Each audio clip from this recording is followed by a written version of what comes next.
Bonjour à tous. Hi everybody. I would like to present you today this book I just had published in Edition de la Vena, The Narrow Door and the Great Vehicle, from the early Christians to the Bodhisattva's revelations on the origins of Mahayana. I am a writer and a photographer. I used to be a travel guide for years in India and in the Middle East, to in Europe.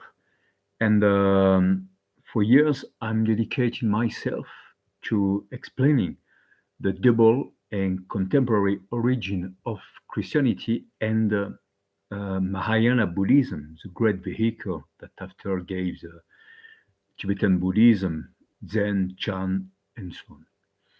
They emerged exactly in the same time, so I would like to read you the cover of which is a summary about this because the consequences of on history of civilization are quite important.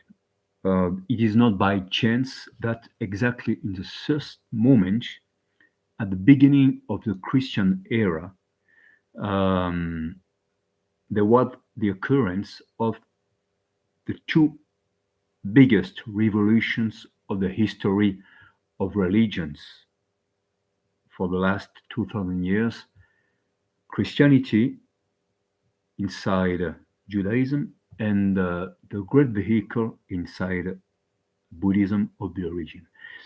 It happened exactly in the same time on the Silk Road where Greek and Aramaïc were the two languages spoken and written for trade culture.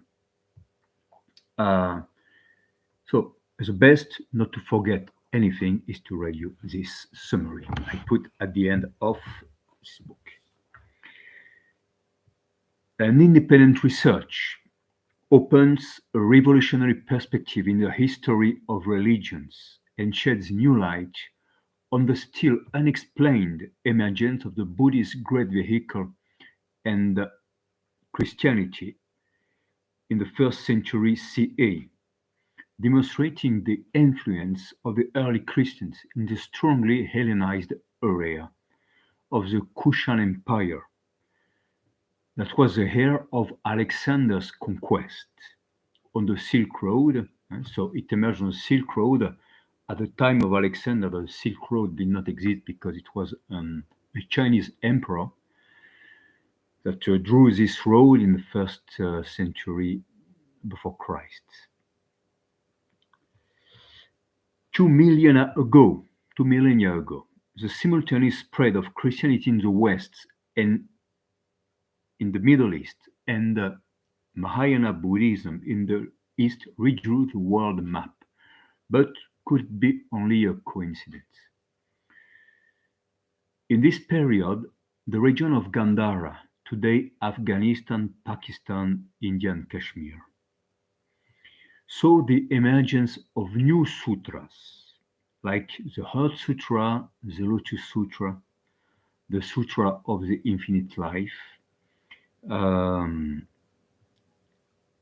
but also of compassion and universal salvation, devotion. It saw the emergence of a representative art because before Buddhism was aniconic. There was no representation of the Buddha. There were like symbols like the chair, the wheel, the tree, the lotus flower. So a rich iconography. And in this iconography, there was also a triad of bodhisattvas from the West, a paradise of the Pure Land of the West, and the famous white Buddha of the West, also named Avalokiteshvara, that will become Chenrezig in Tibet. But not only, there was also the emergence of a goddess, the Prajna Paramitam, the supreme wisdom, the Heart Sutra, uh, and also the Buddha of the future, Maitreya. And alongside with Amitabha, that created Avalokiteshvara to save humanity with compassion, there also was Mahashtama Prapta, that was symbolized by the thunder and the light. You see, there was a triad, a strange triad. We must never forget the influence also of Zoroastrianism and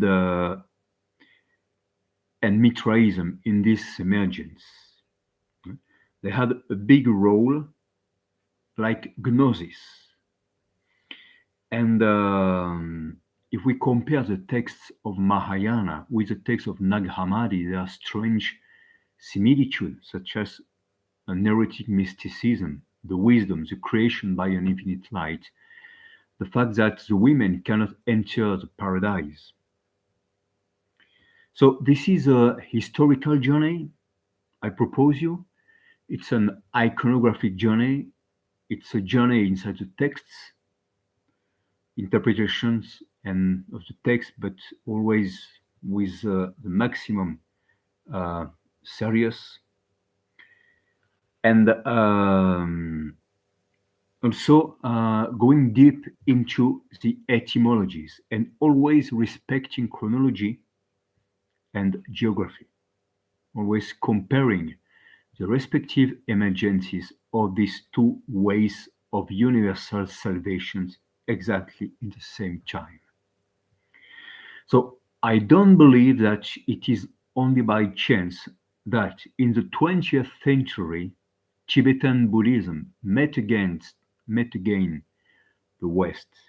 It was just at the end of our cycle, like a sister and a brother that found themselves again, that recognized again, because they had known each other long, long time ago. And I think this is a very, very important thing and a symbol for return of the time. So I propose you this trip, huh, the narrow door and the great vehicle. Just a few words about myself. So as I said, I was a guide. I started being a teacher, Italian, French, and Latin after I quit my job to guide the travels around the world in India, Middle East, Europe, Central America. I made reports, articles for newspapers. I have a gallery now in Grenoble that you can see behind me, dedicated to the world cultures, and it's also an organic and fair trade place that helps a lot through international or national NGOs with concepts. And I taught Indian civilizations in popular universities, as we say in France. And I published around 20 books on, it was travel books, history of myth and civilization, the Grail legends, and also the Sator Square, a mystery and the message of the early Christians that date back to the first century CA. We found it in Pompeii, and it was the enigma that inspired Christopher Nolan in for his film Tenet. I can show you the cover. The Narrow Door and The Secrets of Tenet and the Sator Square with a William Blake painting. Okay, so I hope you will be a large number to spread the news, to buy the book, and I hope to come soon in the UK and in the United States to present this work. Thank you very much, and see you soon.